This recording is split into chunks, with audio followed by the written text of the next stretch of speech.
സംസ്ഥാനത്തെ തെക്കു പടിഞ്ഞാറൻ കാലവർഷം ഇന്ന് എത്തിച്ചേരുമെന്ന് കേന്ദ്ര കാലാവസ്ഥാ വകുപ്പ് മുന്നറിയിപ്പ് നൽകുന്നു.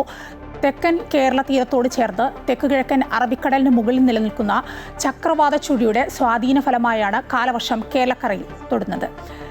ഇതിന്റെ ഫലമായി ജൂൺ 8 വരെയുള്ള തീയതികളിൽ കേരളത്തിലും മാഹിയിലും ഇടിമിന്നലോടുകൂടിയ ശക്തമായ മഴയ്ക്ക് സാധ്യത കാണുന്നുണ്ട്. കൂടുതൽ വിവരങ്ങളുമായി രാകേഷ് ചേരുകയാണ്. രാകേഷ്, കാലവർഷം ഇന്ന് എത്തും എന്നാണ് കാലാവസ്ഥാ നിരീക്ഷണ കേന്ദ്രം പറഞ്ഞിരുന്നത്. പക്ഷേ എല്ലായിടത്തും ഒന്നും മഴ തുടങ്ങിയിട്ടില്ല. എന്താണ് രാകേഷ് ഇപ്പോൾ നിൽക്കുന്ന കോഴിക്കോട്ടെ അവസ്ഥ എന്താണ്?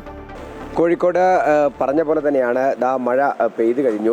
തെക്ക് പടിഞ്ഞാറൻ കാലവർഷം ഇന്ന് കേരളത്തിലെത്തുമെന്നാണ് കേന്ദ്ര കാലാവസ്ഥാ വകുപ്പ് നൽകുന്ന മുന്നറിയിപ്പ്. ചക്രവാത ചുഴി നേരത്തെ തന്നെ രൂപപ്പെട്ടിട്ടുണ്ട്. അത്തരത്തിലുള്ള സൂചനകളെല്ലാം തന്നെയാണ് നൽകുന്നത്. വിവിധ അലർട്ടുകളും പ്രഖ്യാപിച്ചിട്ടുണ്ട്. ഇന്ന് വടക്കൻ കേരളത്തിലാണ് കാര്യമായി യെല്ലോ അലർട്ടുകൾ പ്രഖ്യാപിച്ചിട്ടുള്ളത്. പാലക്കാട്, മലപ്പുറം, കോഴിക്കോട്, വയനാട്, കണ്ണൂർ, കാസർഗോഡ് ജില്ലകളിലാണ് ഇന്ന് യെല്ലോ അലർട്ട് ഉള്ളത്. ഒപ്പം തന്നെ തിരുവനന്തപുരം, കൊല്ലം, പത്തനംതിട്ട, ആലപ്പുഴ, കോട്ടയം, ഇടുക്കി, എറണാകുളം ജില്ലകളിൽ നാളെയാണ് യെല്ലോ അലേർട്ട്. തിരുവനന്തപുരം, കൊല്ലം, പത്തനംതിട്ട, ആലപ്പുഴ, കോട്ടയം, ഇടുക്കി, എറണാകുളം, തൃശ്ശൂർ, പാലക്കാട്, മലപ്പുറം ജില്ലകളിൽ 6-ാം തീയതിയാണ് യെല്ലോ അലേർട്ട് ഉള്ളത്. 7-ാം തീയതി തിരുവനന്തപുരം, കൊല്ലം, പത്തനംതിട്ട, ആലപ്പുഴ, കോട്ടയം, ഇടുക്കി, എറണാകുളം, തൃശ്ശൂർ, പാലക്കാട്, മലപ്പുറം, കോഴിക്കോട്, വയനാട് ജില്ലകളിലാണ് ഇത്തരത്തിൽ യെല്ലോ അലേർട്ട് പറയുന്നത്. ഇന്നും നാളെയുമൊക്കെയായി തന്നെ കേരളത്തിലെ ഒറ്റപ്പെട്ട ഇടങ്ങളിൽ ഇടിമിന്നലോട് കൂടിയ ശക്തമായ മഴയ്ക്കുള്ള സാധ്യതയും മണിക്കൂറിൽ 40 മുതൽ 50 കിലോമീറ്റർ വരെ വേഗതയിൽ ശക്തമായ കാറ്റിനുള്ള സാധ്യതയും പറയുന്നുണ്ട്.